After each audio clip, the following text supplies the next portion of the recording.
राधे राधे बच्चों। अब हम एक लीनियर मास के कारण, जिसका कि मास कैपिटल एम है, ए डिस्टेंस पर एक स्मॉल एम मास पे फोर्स निकालना चाहते हैं। ठीक है। तो अभी हमने इस एल लेंथ पे जो मास है कैपिटल एम, उस इसको हम दो तरीके से समझ सकते हैं। फर्स्ट मेथड में हमने इस पूरे के टोटल मास को इसके सेंटर ऑफ मास पे माना, पॉइंट मास के हिसाब से। तो ये वाला डिस्टेंस एल बाई टू और ये ए, तो ये हो गया ए प्लस एल बाई टू। यहाँ पर इस कैपिटल एम और एम नॉट के बीच में डिस्टेंस इतना है, तो हमारे पास अब फोर्स ये आ गया। ठीक है। तो काफी इजी अप्रोच है, मगर बच्चे ध्यान रखना कि ये मेथड गलत था। ठीक है। तो हम एक लीनियर मास को उसके सेंटर पर फोर्स निकालने के लिए उसके सेंटर पर नहीं लेंगे। उसका कारण है कि ये जो डिस्टेंस है, ये मास जैसे जैसे अलग अलग जगह पर गया, ये डिस्टेंस चेंज होती गई, फोर्स वेरिएबल होगा। तो इसका करेक्ट अप्रोच क्या है? हमने इस लीनियर मास को कई सारे छोटे छोटे मासेस से बना हुआ माना। ठीक है। तो यहाँ से x डिस्टेंस पर हमने एक छोटा सा एलिमेंट लिया, dx लेंथ का। अब हमें इस dx लेंथ वाले एलिमेंट का मास चाहिए। तो मास जो है यहाँ पे यूनिफॉर्मली डिस्ट्रीब्यूटेड है, तो हम यूनिटरी मेथड से निकालेंगे। ठीक है। तो अब हमने क्या किया देखो, एल लेंथ का मास m है, तो यूनिट लेंथ का मास m बाई एल होगा। तो dx लेंथ का मास m बाई एल dx होगा।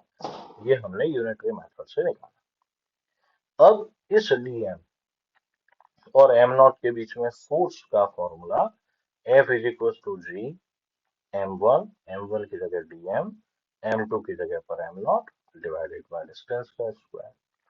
अब हम dm की वैल्यू को सब्स्टिट्यूट कर देंगे, तो हमारे पास में आ गया G am not by x square, इधर dm की जगह पर m by L times of dx। Constant और वेरिएबल थोड़ा सा अलग कर लेते हैं, तो g capital M, L am not ये अलग हो गया, dx बाई एक्स स्क्वायर। तो ये जो एक्सप्रेशन है, ये एक्सप्रेशन किनके बीच का फोर्स हुआ? इस एलिमेंट और इसके बीच में। अब ये एलिमेंट यहाँ से लेकर यहाँ तक जाता है ना? तो पूरे के पूरे वायर के कारण इस पे जब हमें फोर्स निकालना हो, तो क्या होगा? ये ऐसे हो जाएगा। तो जब एलिमेंट, देखो समझना, जब ये एलिमेंट यहाँ पर है तो एक्स ए हो गया, और जब ये एलिमेंट यहाँ पर होगा तो एक्स की जगह पर एल प्लस ए आ जाएगा। ये जो डिनोमिनेटर में एक्स स्क्वायर है, ऊपर आके एक्स की पावर माइनस टू हो गया। तो अब हमें ये कांस्टेंट बाहर ले लिया, इसका इंटीग्रेशन करना है। तो ये जो इंटीग्रेशन है ये सिंपल है, एक्स की पावर एन का इंटीग्रेशन हमारे पास में एक्स की power N plus one upon N plus one होता है। तो यहाँ पर अब क्या रहा देखो, x की पावर n की जगह माइनस टू है, तो minus two plus one upon minus two plus one, A से ए प्लस एल।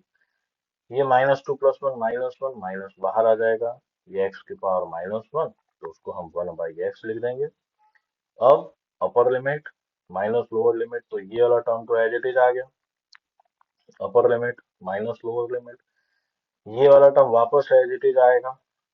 ठीक है। एलसीएम में a into A plus L रहेगा। ओके। अब यहाँ से केवल ये आएगा, minus of A plus L, तो माइनस जब अंदर जाएगा तो सिंपल सारे साइन चेंज हो गए, ये आपस में कट गया, स्मॉल एल से स्मॉल एल कट जाएगा, तो फाइनल हमारे पास में ये रिजल्ट रहा। राधे राधे बच्चों।